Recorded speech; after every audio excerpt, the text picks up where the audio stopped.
भावानो सर्वांना जय शिवराय आणि सर्वांना जय भीम, जय महाराष्ट्र। बघा आता महाराष्ट्रामध्ये एक राजकीय वातावरण खूप बदललेलं आहे आणि खूप पेटलेलं आहे।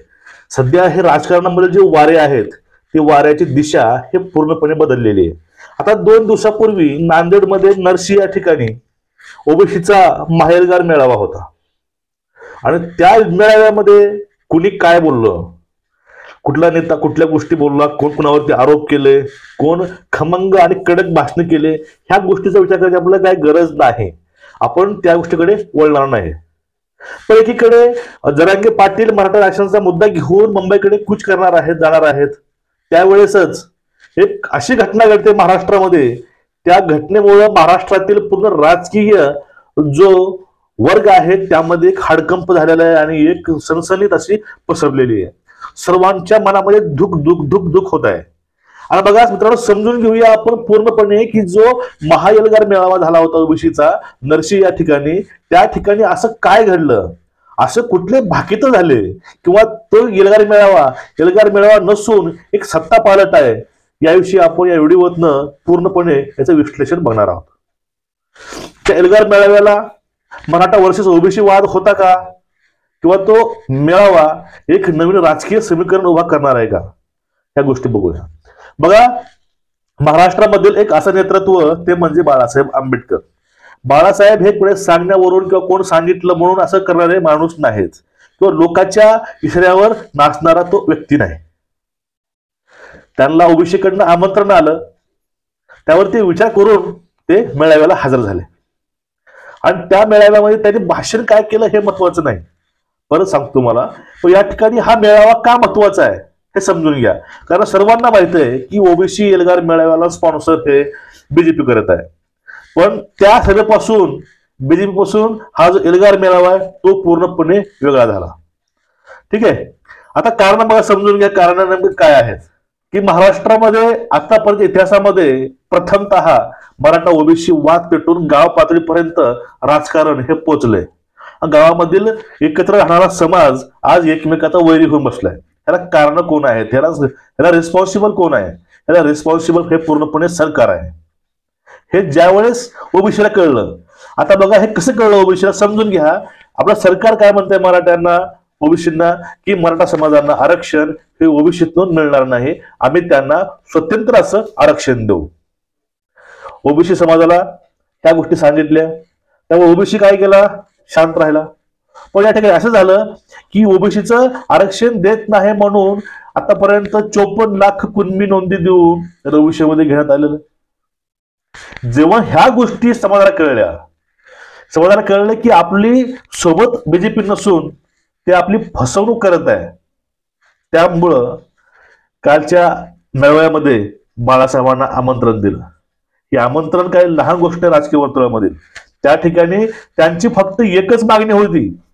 जे ओबीसी नेते होते त्यामध्ये टीपी मुंडे असतील किंवा शेंडगे असतील, सर्व त्यांनी त्या ठिकाणी जाहीर केलं की यानंतर ओबीसी आणि बहुजनाचा चेहरा कुठला असेल तर तो असेल वंचित किंवा बाळासाहेब आंबेडकर असेल।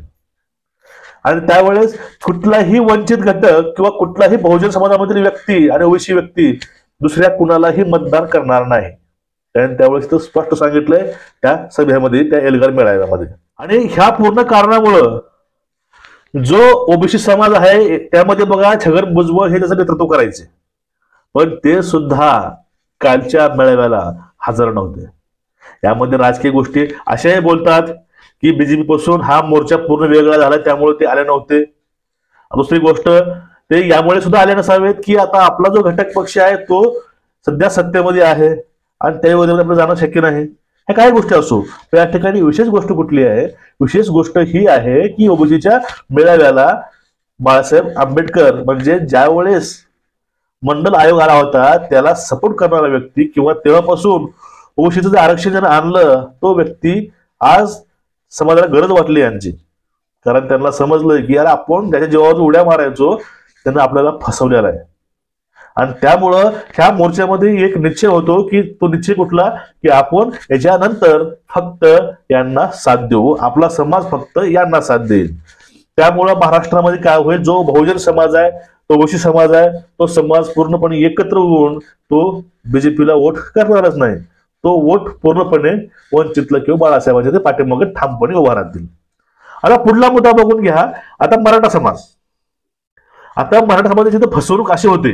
मराठा समाजाचं जे आरक्षण आहे त्याविषयी मुख्यमंत्र्यांनी शपथ खाल्ली शिवरायांची, की आम्ही शपथ तुम्हाला आरक्षण देऊ, अशी शपथ खाल्ली शिवरायांची मुख्यमंत्र्यांनी. हे शपथ खाऊनही फक्त तारीख पे तारीख मिळत आहे. जी याचिका दाखल केली होती त्यावरती जी फेर सुनावणी आहे त्याकडे फक्त शासनाची आशा आहे, पण त्यातूनही काही फायदा होणार नाही. फक्त या ठिकाणी एक प्रश्न येतो, मराठ्यांना आरक्षण स्वतंत्र आणि टिकाऊ आरक्षण, ते आरक्षण कुणीही काढू शकणार नाही. हे आरक्षण कसं भेटणार आहे सरकारला माहित आहे. जर सरकारनं केंद्राला पाठपुरावा केला, ह्या गोष्टी फक्त मोदी करू शकतात आरक्षणाच्या. जर यावेळेस स्टेट गव्हर्नमेंटनं सेंट्रल गव्हर्नमेंटला त्यानंतर शिफारस केली, हा मुद्दा उचलून धरला आणि त्यावेळेस नरेंद्र मोदी असतील किंवा राष्ट्रपती असतील यांनी कायदा दुरुस्ती घटना दुरुस्ती करून मराठा समाजांना आरक्षण हे कायमस्वरूपी मिळू शकतं, फक्त ह्या पद्धतीनं. बाकीच्या पद्धतीमध्ये मराठ्यांना गुंतवायची कामं फक्त चालू आहेत आणि हे मराठ्यांना समजलेलं आहे. त्यामुळं मराठा समाज सुद्धा भाजपपासून येणाऱ्या इलेक्शनला दूर नक्की जाणार. म्हणजे एकूण मराठा मोर्चे पण हळूहळू थंड होणार, दूर जाणार आणि त्यानंतर ओबीसी पण दूर जाणार. एकूणच जे आता जी सत्ता जी आहे ही सत्ता 2024 मध्ये 100% असणार नाही.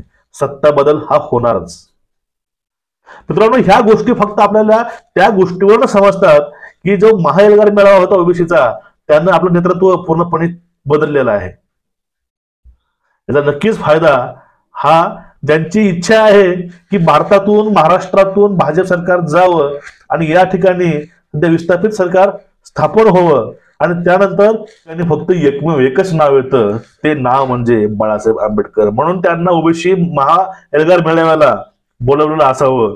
आणि त्यानंतर आता एक फक्त प्रश्न पडतो की महाराष्ट्राचं जे भविष्यामधील जे राजकारण आहे ते नेमकं कसं टर्न मारेल आणि नेमकं भविष्यामध्ये कुठल्या कुठल्या गोष्टी आपल्याला समोर पाहायला मिळतील याकडे सर्वांचं लक्ष वेधलेलं आहे. तुम्हाला एकूणच याविषयी काय वाटतंय?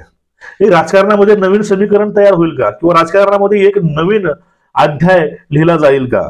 आणि या जो आरक्षणाच्या वादामधून मराठा समाज ओबीसी समाज हा एकत्र येऊन शासनाविरोधामध्ये बंड पुकारेल काय? याविषयी तुम्हाला नेमकं वाटतंय काय? तुमचं नेमकं ओपिनियन काय हे तुम्ही नक्की आम्हाला कमेंटमध्ये कळवा. तुम्हाला आपले व्हिडिओ आवडत असतील चॅनलला सबस्क्राईब करा आणि बेल आयकॉन दाबून ठेवा. व्हिडिओ शेअर करा जास्तीत जास्त, कारण आपले विचार तळागाळापर्यंत पोहोचले पाहिजे, कारण याचा फायदा हा आपल्याच मतदाराला होणार आहे. सर्वांना जय हिंद, जय शिवराय, जय भीम.